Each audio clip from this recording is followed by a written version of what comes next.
Si Von Pesmol ay kasalukuyang bahagi ng Barangay Ginebra, San Miguel.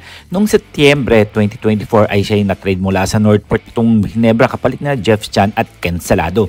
Sa kanyang unang conference kasama ang Ginebra, agad siyang nakakuha ng titulo sa Commissioner's Cup matapos talunin ang Bay Area Dragon sa 7 laro.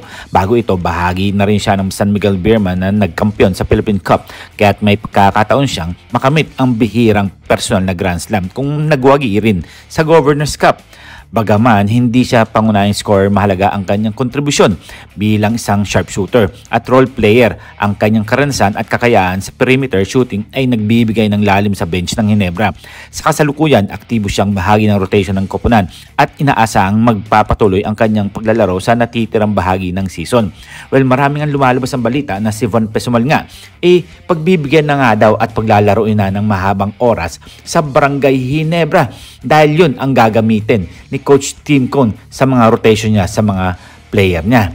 Well, kailangan nga si Von Pesmol pagdating sa labas at pagdating sa 3-point shoot dahil alam naman natin na talagang shooter to simula noon pa man.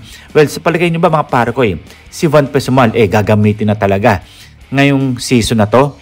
Alam naman natin na talagang kailangan na gamitin ni Coach Tim Cone dahil nasasayang lang ang mga laro ng mga player ng Barangay Ginebra, mga bench player na talagang magagaling na katulad nga nila Jason. Well, kayo, ano ang inyong masasabi dito? Posible na kaya na gamitan tuloy-tuluyan ni Coach Tim Cone? Dahil alam naman natin na mawawala na rin si Jeremiah Gray. Mabibigyan na rin ng pagkakataon ang player na si Von Pesmol. Well, dumako naman tayo dito kay Arven Tolentino ay nananatiling pangunahing manlalaro ng Batang Northport.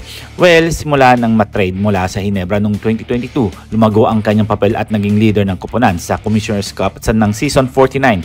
Pangunahin niya ang Northport sa kanilang unang semifinals appearance sa loob ng 6 na taon, kung saan nagtala siya ay average ng 20.3 puntos, 7.3 rebounds, 3.9 assists, 1.5 steals at 1.1 blocks kada laro.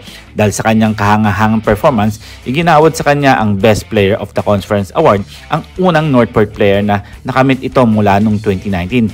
Bagaman natalo ang Northport sa semifinals laban sa Ginebra, patuloy ang tiwala ng koponan ay kay Tolentino bilang cornerstone ng kanilang programa. Walang indikasyon na siya ay lilipat ng koponan. Sa katunayan, pinuri pa siya ng kanyang dating coach na si Tim Cone, na nagsabing ang paglipat ni Tolentino sa Northport ay nagbigay daan ng kanyang husbong bilang isang star player. Sa palagay niyo ba, si Von Pesmol ay aktibong lalaro ng Barangay Ginebra na bahagi ng rotation at may pagkakataon na makamit ang personal Grand Slam ngayong season? At si Arven Tolentino naman ay nananatiling pangunahin manlalaro ng Northport. Kamakailan lamang ay ginawa rin ng Best Player of the Conference at walang balak lumipat ng ibang koponan. At ngayon nalaman na natin kung ano nga ba talaga ang mangyayari kay Von Pesmol pati na rin kay Arven Tolentino. And this is Tondoboy Vlogs. I'm out. God bless you all.